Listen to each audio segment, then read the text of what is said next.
Oke, so sekarang gue masuk ke video high value money lagi. Ini episode kedua. Dan sekarang gue mau ngomongin siapa yang mencetak seluruh uang yang kita punya. Jawabannya singkatnya adalah Amerika. Welcome to high value money episode.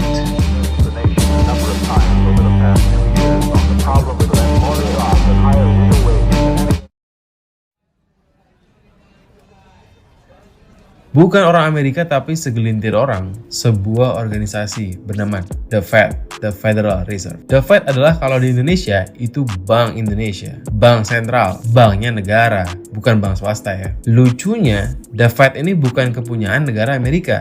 The Fed ini kalau di Amerika tergolong perusahaan swasta yang nggak bisa dikendaliin sama pemerintah, tapi dikendaliin sama yang lain. The Fed lahir di tahun 1900-an awal karena saat itu negara Amerika tidak memiliki bank sentral. Kerugian kalau nggak punya bank sentral, banknya yang utama adalah negara menjadi tidak stabil. Gini gue jelasin. Setiap ganti presiden, setiap abis perang saudara, pasti mata uang hancur. Zaman dulu nih ya, di Amerika. Malah kadang, dulu itu di Amerika, kalau ganti pemerintah, bakalan ganti jenis dolarnya. Lu bayangin, setiap ganti presiden dan akhirnya jenis mata uangnya berubah, jadilah negara Amerika itu nggak stabil ekonominya. Logikanya begini, kalau negara nggak stabil ekonominya, siapa yang mau invest di sana? Misal nih, gue mau invest di Indonesia. Yang gue pilih pasti pertama untuk buka usaha adalah Jakarta Raya. Karena lebih terjamin, aman. Dan juga infrastrukturnya pun udah mantap, populasi banyak. Gue agak males kalau misalnya mau invest di daerah misalnya Irian. Kenapa? Karena nggak stabil.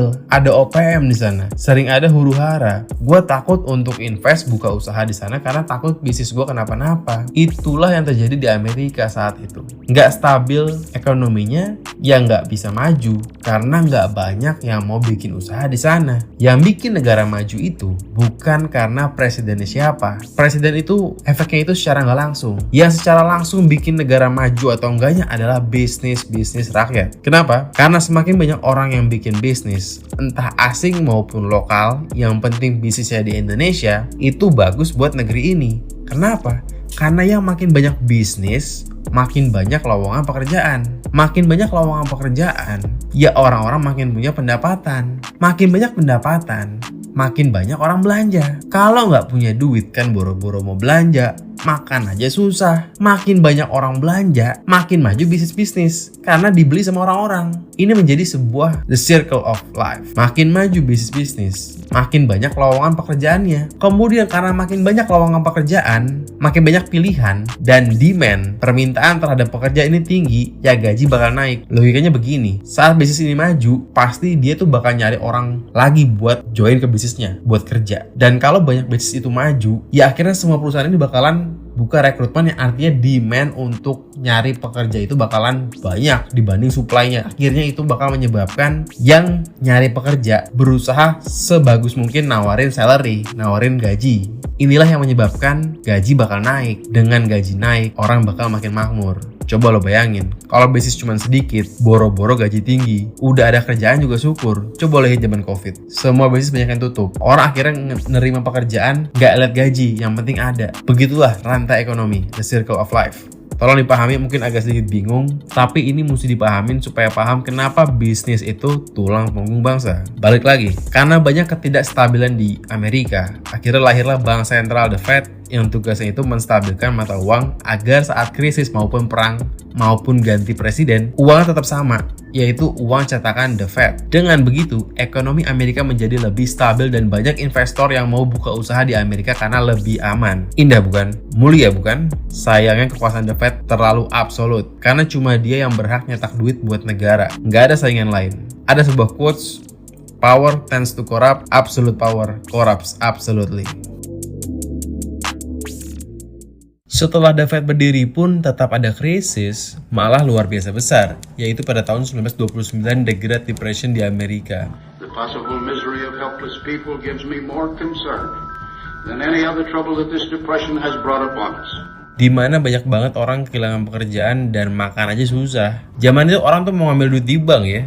Bank itu gak punya duit karena orang-orang secara berjamaah narik duitnya barengan. Ya bank nggak bisa duit kan, ya aneh juga ya. Orang kok nyimpen duit tapi duitnya nggak ada. Ya karena gini, karena bank itu kan dapat duit lo terus dipinjemin ke orang-orang. Itulah cara bank dapetin profit ya. Jadi kalau lu secara berjamaah ngambil duit ke bank, ya pasti bank nggak punya duit. Jadilah makin chaos, orang makin ketakutan. Dan kemudian semua orang di Amerika tuh dipaksa buat jual emasnya kepada negara. Karena gini, negara itu butuh emas buat cetak uang lebih banyak supaya orang-orang bisa dapat duitnya lagi dan ekonomi bisa membaik. Karena gini, karena zaman dulu cetak uang itu harus pakai standar emas. Udah gue jelasin di episode pertama sih, jadi nonton lagi mungkin. Jadi misalnya lo mau nyetak duit nih, zaman dulu ya, nyetak duit $1.000.000 itu harus dicetak dengan punya jaminan emas seharga segitu juga. Nggak bisa nyetak duit tanpa emas tuh nggak bisa, karena jadi aneh kan. Jadi lo mesti punya emas sesuai berapa baru bisa cetak duit sesuai berapa supaya nggak ada yang ngaco gitu. Nah, fast forward nih, setelah Perang Dunia berakhir, Amerika itu menjadi negara pemenang. Banyak negara-negara yang kalah perang, ekonominya tuh hancur dan butuh banyak pinjaman dana untuk membangun kembali negaranya. Kayak Jepang kena bom atom, kan mesti di-rebuild lagi, mesti dibangun lagi. Kayak Jerman gitu loh, kalah juga Italia. Ya bahkan sekelas Inggris pun yang menang pun banyak hancur di negaranya karena habis perang gitu kan. Sementara Amerika itu negaranya agak jauh dari Eropa, jadi cenderung lebih aman dan nggak terlalu rusak. Yang rusak tuh cuman Hawaii, cuman Pearl Harbor aja di serangan Jepang. Kalau daratan Amerika cenderung aman. Meskipun sebenarnya setelah Perang Dunia pun akhirnya Amerika pun jadi kewalahan juga, karena tadinya Amerika itu kan kalau bikin barang dijual ke Eropa. Sekarang pembelinya itu pada nggak punya duit karena habis perang. So ekonomi Amerika juga cukup chaos, tapi paling nggak mereka itu nggak ada yang hancur lah negaranya. Nggak ada yang kena efek bom atom atau perang or gimana gitu.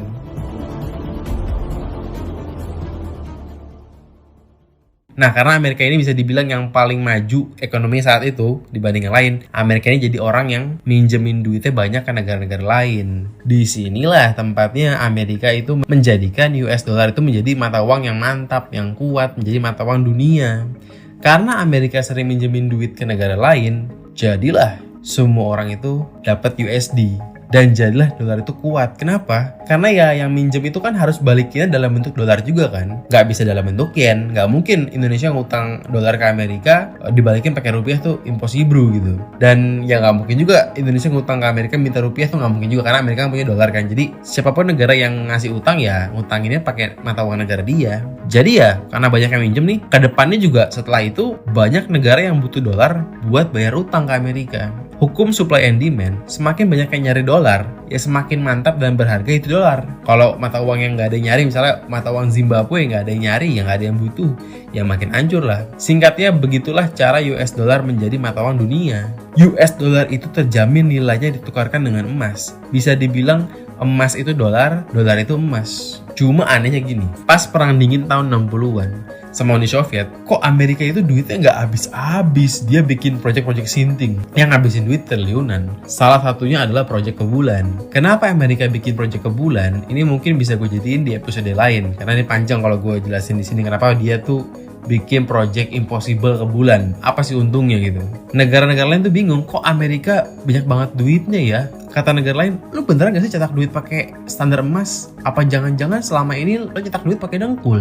Kok duit lu banyak banget? Banyak negara itu curiga, dan karena takut dolar itu sebenarnya nggak dicetak pakai emas, jadi banyak kan negara-negara yang pengen nukerin dolar yang mereka punya ke emas supaya lebih aman. Masalahnya di sinilah Amerika ketakutan. Karena kalau semua negara itu nukerin dolarnya ke emas, itu kan nukerin ke Amerika kan, berarti Amerika yang bertanggung jawab buat ngasih emasnya. Masalahnya emasnya Amerika itu nggak bakalan cukup buat ditukerin ke semua dolar yang dimiliki oleh negara lain. Karena ya emang nyetaknya nggak pakai emas, alias pakai dengkul. Jadi emas yang mereka punya itu nggak sebanyak dolar yang ada di dunia.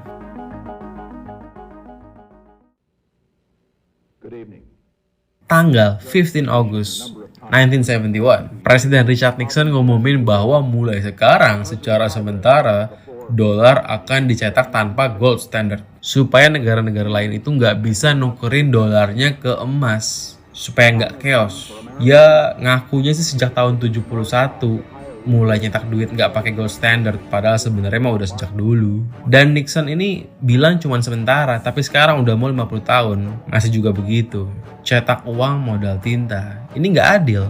Kenapa nggak adil? Karena negara-negara lain dapetin dolar dengan cara berdagang dengan Amerika, dengan cara produksi barang real. Kalau dibayar pakai uang mainan, Ya jelas nggak adil lah. Masa misalnya gini, Indonesia itu ekspor minyak ke Amerika, jual minyak ke Amerika nih, dibayar pakai uang mainan, yang nyetak itu pakai tinta doang gitu. Padahal kan dengan jelas minyak itu punya nilai real yang nggak adil kan. Ini sih namanya bukan dagang tapi dibadutin.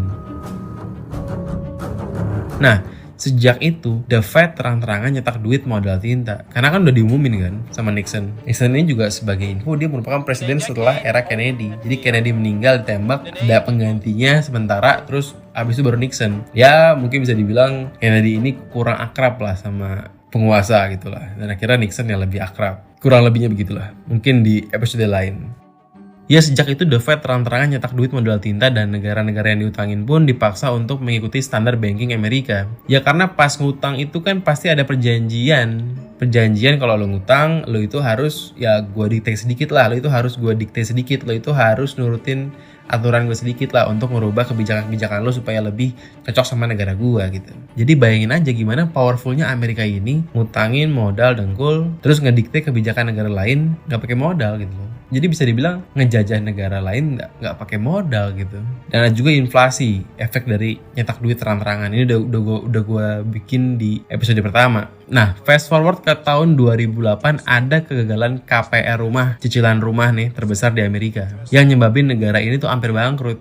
Kalau Amerika bangkrut, hancurlah dunia. Karena ya Amerika ini pusatnya dunia pada waktu itu. Sekarang kan ada Cina lumayan lah, jadi ada dua gitu. Nah, gue akan jelasin soal krisis KPR rumah di Amerika tahun 2008 dan hubungannya dengan kemunculan cryptocurrency di episode 3 selanjutnya. Nah, tahun 2008 ini penting banget karena momen inilah cryptocurrency dibuat. Karena krisis ini, kripto dibuat buat ngalahin bank. Kenapa? Karena bank lah yang bikin krisis tahun 2008. Bikin krisis dan akhirnya banyak orang yang gak bisa bayar KPR, akhirnya kehilangan rumahnya dan juga kehilangan pekerjaan.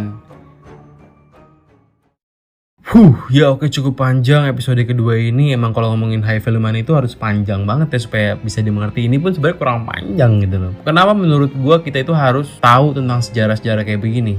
Apa sih pentingnya? Itu kan udah berlalu tuh, ya biarin aja lah udah berlalu. Ngapain kita pikirin? Gak bisa. Karena gini, kalau emang kita tahu sejarah itu dipakai buat memprediksi masa depan. Sejarah itu akurat. Dan dengan tahu sejarah-sejarah kayak gini, itu ngebuat lo tuh tahu sekarang nih kita harus apa sih supaya ke depannya kalau ada krisis kayak kemarin COVID itu, lo nggak jadi pihak yang paling busuk, nggak yang paling buntung gitu.